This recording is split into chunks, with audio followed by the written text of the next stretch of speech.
I've chased a few things in my time on the gate. A hat blown loose in the wind, a dog off its lead. Once, a man who tried to climb the railings on a dare and legged it when I shouted. I never thought I'd chase a car down a London street in full ceremonial dress, bearskin and all, while 400 tourists filmed me running. But that's exactly what happened on a bright cold morning in March outside Thornwell, the old royal residence in the heart of Valen's capital. And what I found when I finally caught that car, when I wrenched the back door open, heart going like a hammer, lungs burning, was the last thing on earth I expected. A little girl, 6 years old, alone in the back seat, crying like her whole small world had ended. And she was a princess, the princess. Though I didn't know that, not in the first second. In the first second she was just a frightened child. Let me take you back to how it started, because nothing about that morning told me it was coming. It was one of those sharp March mornings where the sun's out, but the cold hasn't got the message. Blue sky, hard light, frost still silvering the shadows that the sun hadn't reached yet. The kind of morning that looks warm through a window and absolutely isn't. I'd been on the gate an hour and my fingers had gone past cold into that distant, wooden feeling where you can't quite trust them. Thornwell sits right on a busy road. That's the thing people don't realize about it, it's not tucked away. The forecourt and the railings are right there on the street, traffic going past on the far side, buses, taxis, cyclists, the whole noise of a city that doesn't slow down for anybody, royal or not. We're used to it. You learn to tune the traffic out and keep your eyes on what matters. There was a good crowd that morning despite the cold. Spring half-term, I think lots of families, lots of small children bundled up like little parcels, pointing at us through the railings. A school group in matching high-vis vests, a harassed teacher counting heads. The usual phones up. A man selling roasted chestnuts from a cart and that smell drifting over, warm and sweet, the one good thing about the cold. I was on the outer post that day, closest to the road. Which is why I saw what I saw, and the lads further in didn't. It was the car I noticed first, before anything else happened. A black car parked across the road, a little way down from the main gate, not outside anything in particular, just sitting there at the curb, engine running. You could see the exhaust ghosting up in the cold air. Nothing wrong with that on its own. People wait in cars all the time. But it sat there too long. That's the thing. You develop an instinct on the gate for what belongs and what doesn't, the way a shepherd knows his own field. And that car didn't belong. It sat there with its engine running for a good 15 minutes, nobody getting in, nobody getting out, the windows tinted just dark enough that I couldn't make out who was inside.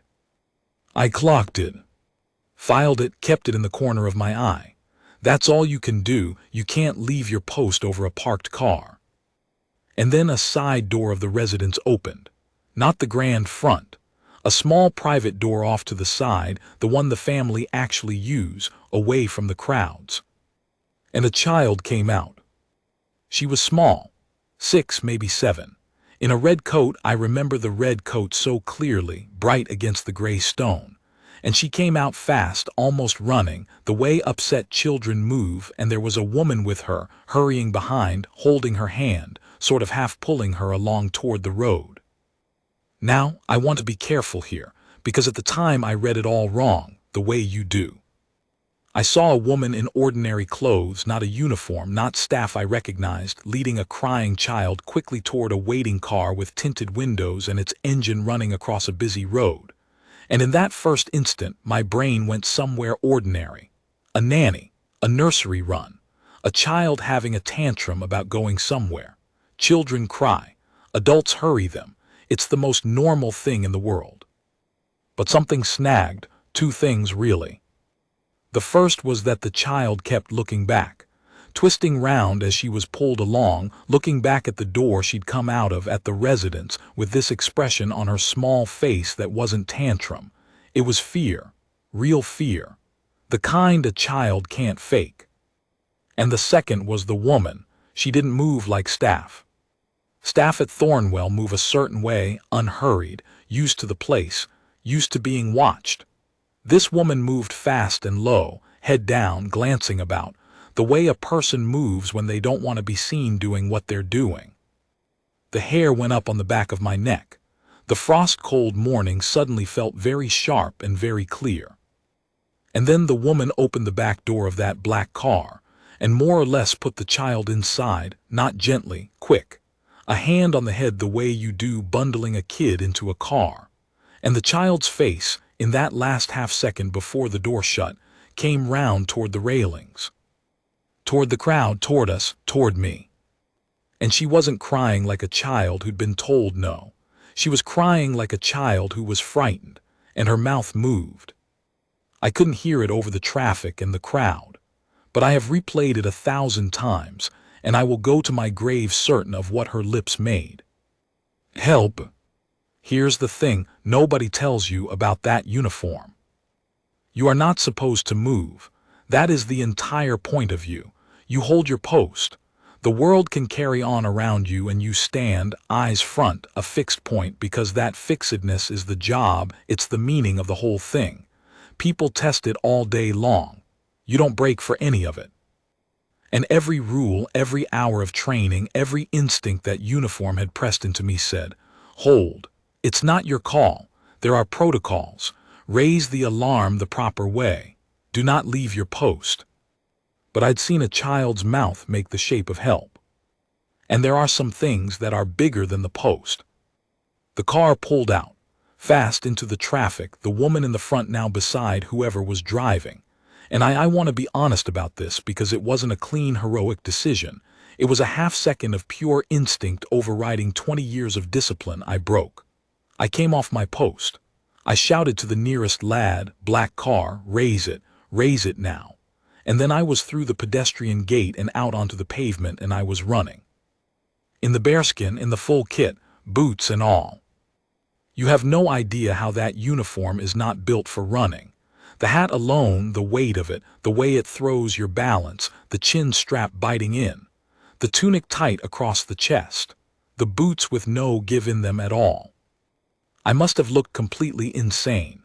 I heard the crowd's noise change behind me, that gasp and roar, 400 people not believing what they were seeing, a king's guard sprinting down a public road after a car, phones swinging round to follow me, somebody screaming with what might have been laughter or might have been fear. I didn't care. I had eyes for one thing. The black car, thank God, caught at the lights 20 yards on, brake lights blazing red in the cold morning. 20 yards. I had 20 yards and a red light and a body that wasn't built for this, and a little girl in a red coat in the back of that car. I ran. I'll tell you the rest in a moment, the catching of it, what happened when I got there.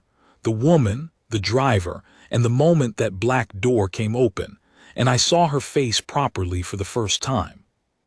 But I have to stop here, on the running, because that's the part that still wakes me sometimes. A child looked at a crowd of 400 people through a car window and asked for help with her eyes, and 400 people saw a guard run and thought it was a stunt, thought it was funny. Some of them were laughing, because who would ever believe it? Who looks at the changing of the guard, at the tourist photo, at the man dressed up like a toy soldier, and thinks, that man is the only thing standing between a frightened child and a car pulling away. Nobody, that's the answer. Nobody believes the statue is real until the moment it moves. I caught the car at the lights, and what I found inside changed everything. Not just that morning, but everything I thought I understood about the little girl in the red coat, about who was really meant to be protecting her, and about why she'd been crying in the first place. Because the story wasn't what it looked like. It never is. The light was red. That's the only reason I caught it. A red light in a city that doesn't care who you are. I came up the driver's side first. I don't know why, instinct, the side the trouble usually sits on, and I slammed my hand flat on the back window, hard, the glass cold and solid under my palm. The car rocked a little. Inside, I saw the woman's head whip round, white-faced, and the driver's shoulders jolt. "Open the door," I shouted. My voice came out wrong, ragged, no breath behind it. "Open it now." And here's where it could have gone very badly. The driver could have run the light, could have pulled out into the cross traffic and gone, and I'd have been left standing in the road watching a black car disappear with a child in it and nothing in my hands but my own panic. For half a second I saw him think about it. I saw his hand move on the wheel. But there were people now. The crowd had spilled out behind me, not all of them, but enough. A knot of them on the pavement, phones up, and a couple of men who'd run after me, big lads, and the road ahead had a bus across it. The driver was boxed. And a man being filmed by 40 strangers thinks differently than a man alone. He froze. I didn't wait. I went for the back door, the one with the child behind it, grabbed the handle and wrenched, and thank God, it wasn't locked, and it swung open and the cold morning poured into that car, and there she was. The little girl, red coat, tear-streaked, pressed into the far corner of the seat, knees up, as small as she could make herself. And she looked at me, this enormous man, red and black and furred, looming into the doorway, chest heaving. And for one terrible second I thought I'd frighten her worse than whatever already had. But she didn't shrink from me. She reached for me. Both arms straight out, the way a drowning person reaches for the one thing floating. And she said, I heard it clearly this time, no traffic loud enough to take it, she said, "I want to go home. I want my daddy, please. I have a daughter, had her young. She's grown now. But there's a thing that lives in you forever once you've been a father to a small, frightened child, and it doesn't care about uniforms or protocols or posts. It just takes over." I went down on one knee in that road, bearskin and all, in the middle of the traffic, with the city roaring round us. "Hey," I said, soft as I could make a voice that was still trying to find its breath. "Hey, it's all right, I've got you. Nobody's taking you anywhere, you're safe now. I promise." And the woman in the front seat started talking fast, high, panicked. You don't understand, it's not what it looks like, please." And I held up one hand to her without even looking, the way you do, not now, and I kept my eyes on the child. "What's your name, sweetheart?" And she told me, and the name went through me like cold water down the spine. Because I knew that name. Everyone in Valen knew that name. It belonged to the little princess, the youngest of them, the one whose christening had been on the front of every paper 6 years before, the one the whole country adored from a distance, the one we were quite literally standing guard over every single day. The child in the red coat in the back of a stranger's car was the princess we were sworn to protect. And someone had just walked her out a side door and put her in that car, and almost driven away, and not one alarm had sounded until I broke my post and ran. Now, this is where it turned, where the whole thing I thought I understood came apart in my hands. Because the woman in the front, the one I'd read as low and furtive, the one I'd built into a kidnapper in the space of 40 yards, she was crying too now, and she was saying something that didn't fit the story I'd written. "I'm her aunt," she said. "I'm her aunt, ask her. Tell him, darling, tell him who I am." And the little girl, through her tears, looked at the woman and then back at me and said in this small, wobbling voice, "That's Auntie Rosa. She's my auntie, but I want my daddy." Auntie Rosa. I didn't know what to do with that. The pieces wouldn't sit. A frightened child mouthing help at a crowd. A woman driving her away fast through a side door. But the child saying that's my auntie, not a stranger, not a kidnapper, somebody she knew, and crying not because she was being taken by a stranger, but because she wanted to go home, wanted her father, in a way that was something else, something I didn't have the shape of yet. By now there were sirens, of course there were. The lad I'd shouted to had raised it, and raising it at a royal residence brings the world down on you in about 90 seconds. Police cars, plainclothes officers, the whole protection machine roaring up the road and screeching in around us. Doors flung open, voices barking. Suddenly the quiet, frightened bubble of that car was full of shouting men in body armor, and the woman, Rosa, had her hands up against the windscreen, sobbing, "I'm her aunt, I'm her aunt. I wasn't taking her, please." And I did the only thing left to me. I reached into that back seat, and the little princess came into my arms, climbed into them, wrapped herself round my neck and held on like she'd never let go. And I stood up out of that car with a 6-year-old's whole weight clinging to me and her face buried in the collar of a uniform that had never once, in 400 years of that regiment, been worn for anything like this. I carried her out of the road, away from the shouting, out of all of it. And she whispered into my neck, so quiet only I could hear it, "Don't let go, please don't let go." I didn't, not until I had to. It took the rest of that day, and bits of the days after, for the real story to come out. And I only ever got pieces of it. I'm a guard, not a detective, and most of it happened in rooms I'll never be allowed into. But Rosa wasn't lying about who she was, and the truth, when it surfaced, was sadder and more complicated than any kidnapping. She was the aunt, the princess's aunt, the sister, I gathered, of the child's mother, and there was trouble in that family. The kind of private trouble that great public families work very, very hard to keep behind closed doors. I won't pretend to know all of it, and I won't invent the parts I don't. But the shape of it was this: the child's mother had been unwell, badly, for a long while. And there'd been a quiet, bitter falling out. The mother's side of the family on one side, the palace machinery on the other, over the little girl.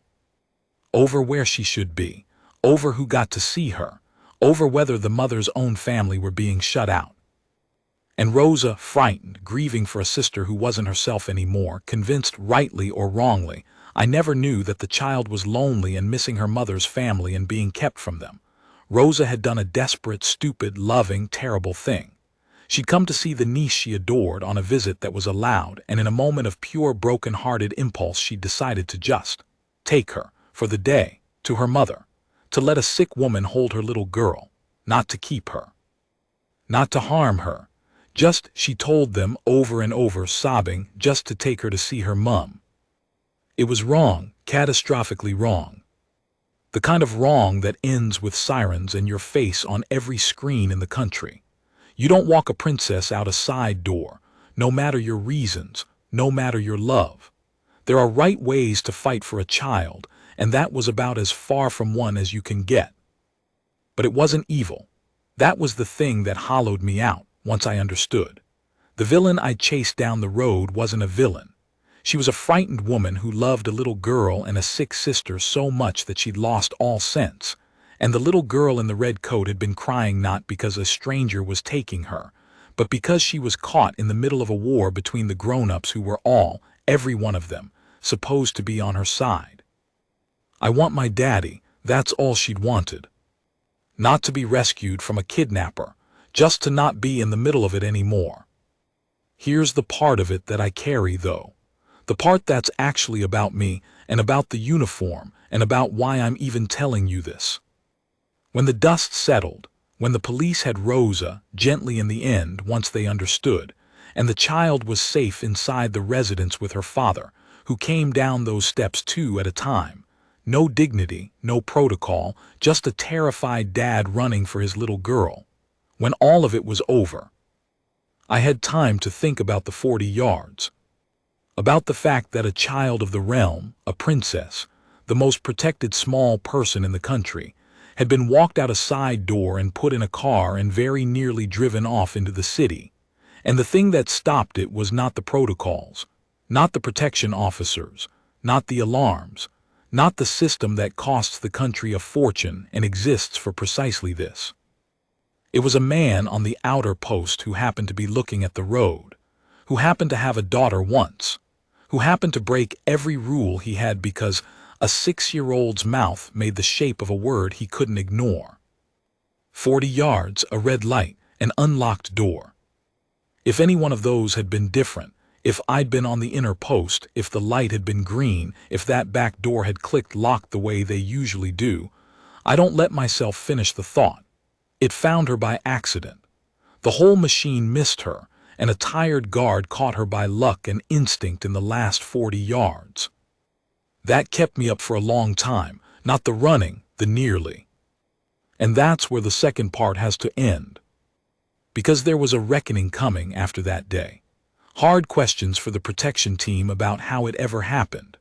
Hard questions, quieter ones, about the family at war behind the closed doors, about a sick mother and a shut-out aunt, and a little girl being pulled apart by people who all loved her and none of whom were listening to her. Rosa would face consequences, real ones, though not as harsh as that first frightening morning made it look. Because in the end the people deciding her fate understood, as I'd come to understand, the difference between a crime of cruelty and a crime of grief. And there was the princess herself, who would not, for some time, let go of a thing she decided in the back of that car. She decided the guard was safe. And the next time I saw her, which I did, sooner than I ever expected, in a place and a way I never saw coming, she would remember exactly who'd knelt down in the road and told her, "I've got you. Nobody's taking you anywhere." And what she did then is the reason this story doesn't end with sirens. They took me off the gate for a while after that. Not as a punishment, though for the first few days I genuinely couldn't tell. There were questions, a lot of them. I sat in rooms with serious people who wanted to know everything minute by minute. Why did I leave my post? When exactly did I first notice the car? What made me certain? Did I follow protocol? Did I not follow protocol? Round and round. And I understood it. I did. You can't have guards deciding on a whim to abandon their posts and sprint down public roads. The whole thing only works because we don't. If everyone broke when they felt like it, the discipline that makes us mean anything falls apart. So they had to look hard at what I'd done. But underneath the official faces, I could feel the other thing. The thing nobody would say out loud in those rooms. That if I hadn't broken, if I'd stood there, eyes front, perfect, exactly as trained, and raised the alarm the proper way and let the proper machine grind into motion, that car would have been gone. Into the city, into the traffic, and the proper machine would have spent the next hours, days, doing what proper machines do, while a 6-year-old went God knows where. One of them, an older man, very senior, said it to me at the end, quietly, off the record, I think. "You shouldn't have left your post," he said, "and thank God you did. Both of those are true. Live with both of them." I have both of them to this day. It was my own sergeant, a good man named Havern, who told me the rest, in pieces, over the weeks that followed. Rosa wasn't charged the way that first roaring morning made it look she would be. I'd braced for the worst, for the headlines, for a frightened woman's whole life burned down on the front pages. And there was some of that, briefly, ugly and loud. But the people who actually decided things had done the same arithmetic I'd done in the road. They'd looked at what it was. A woman who loved a child and a dying sister, who'd done a desperate and dangerous thing out of grief and not malice, who'd never hurt the little girl and never meant to, who'd been trying, in the most catastrophically wrong way imaginable, to take a daughter to her mother. It was handled quietly, help instead of only punishment, conditions, yes, supervision, yes, a long hard road for Rosa, and rightly. But not the gallows the first morning had promised. And the part that mattered most to me, when Havern told me, the sick mother got to see her little girl. Properly. Arranged, safe, supervised, with everyone finally in the same room instead of at war across closed doors. Because the thing that whole frightening day finally forced into the light was the thing the family had been burying. That a child was being torn between two sides who both loved her, and that nobody had been listening to what she wanted. She'd wanted to see her mum, and she'd wanted to go home to her dad. Both. A 6-year-old isn't a prize to be won by one side. She's a little girl who wants all the people she loves to stop frightening her. It took a guard chasing a car down a public road, and the whole country watching, to make the grown-ups finally hear it. I thought that was the end of my part in it. I really did. I went back on the gate eventually, Outer post, even they didn't move me, which I took as the closest thing to a verdict I'd ever get, and life folded back to normal the way it does. The cold eased into spring. The chestnut man packed up his cart as the weather turned, tourists in lighter coats. The same forecourt, the same railings, the same eyes-front stillness, day after day. Nobody walking past would ever have guessed that the big silent man on the gate had once knelt in that road with a princess clinging to his neck. That's the job, you hold it inside. You stand there like stone and the world looks at you and sees a costume, a photo, a bit of old pageantry, and they never, ever know what's behind the face. And then one bright morning in May, a car came through the gate, an official one, family one, and it slowed, right by my post, which they don't do, they sweep through, you hold your salute, they're gone. This one slowed, almost stopped, and a small window came down in the back, and a small face appeared in it. Red coat was long gone, it was spring now, she was in something yellow, but it was her, the little princess. And she looked out at me, at the row of us standing there like statues, and she found me, picked me straight out of the identical men in identical uniforms, found me in a second, the way a child finds the one face that means something, and her own face just lit. "That's him," I heard her say to whoever was in the car with her, bright as anything, pointing, no shyness at all. "That's the one who got me. That's my guard." My guard. And I'm not supposed to move. I'm not supposed to react. Eyes front, hold the line, no matter what, that's the whole of it. I held mostly. I want to be honest, I held my position, I didn't break, I'd learned that lesson in those rooms. But I let my eyes come down, just my eyes, off the horizon down to the small bright face in the car window. And I gave her, I could not, the smallest nod a man can give, barely a movement, the kind of thing only she would catch. She caught it. Her whole face went wider with delight, this enormous gap-toothed grin, and she waved at me, a frantic, two-handed, 6-year-old wave, the most undignified, wonderful thing. And then the car moved on through the gate and she was gone. And I stood there, eyes front again, statue again, with my chest doing something it had no business doing on duty. But that's not even the part that finished me. That came a few days after. Havern brought it to me himself, and he had a funny look on his face when he did. An envelope, good paper, and inside it a child's drawing. You know the kind, wax crayon pressed hard. A big square building that I suppose was the residence. A bright yellow sun in the corner with lines coming off it. And in the front, 2 figures. One small in a red coat, she'd remembered the red coat.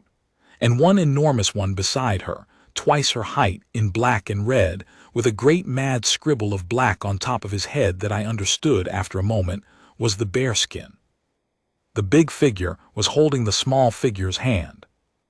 And along the bottom, in the careful wobbling letters of a child just learning to write, helped I think by a grown-up for the spelling, it said, "Thank you for not letting Geo. Don't let go, please don't let go." The thing she'd whispered into my collar in the back of that car. I'm not ashamed to tell you, I had to go and stand somewhere on my own for a while. I've got that drawing still, framed.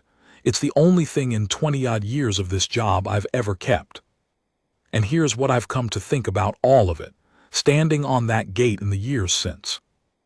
Everyone walks past us and sees the stillness, the discipline, the not moving, the eyes front, the statue, and they think that's what we are. They think the stillness is the whole of it, that we're trained out of being people, that there's nothing behind the bearskin but a man doing a strange old job for the tourists' cameras. But the stillness was never the point. The stillness is just what's usually asked of us. It's the holding pattern. It's what we do on the 1,000 ordinary days when nothing happens and nothing's needed.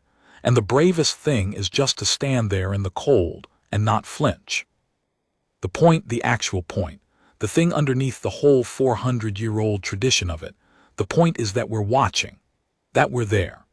That on the one morning in 10,000 when something is wrong, When a child looks out of a car window with fear on her face and a word on her lips, there's a man on the outer post who's awake behind the stillness, who sees, and who will, if it ever truly comes to it, stop being a statue and start being whatever that moment needs him to be. A child looked at 400 people that morning, and only one of them moved. And the terrible, simple truth of it is that I almost didn't. I was 40 yards and a half second of instinct away from holding the line like I was trained to, and letting that car go. So when people ask me, and a few have over the years, once the story got round, when they ask what made me run, I never have a grand answer. I just tell them the truth. She asked. She looked right at me through a window in a crowd of strangers, and out of everyone there she chose to ask the statue, the toy soldier, the man in the costume.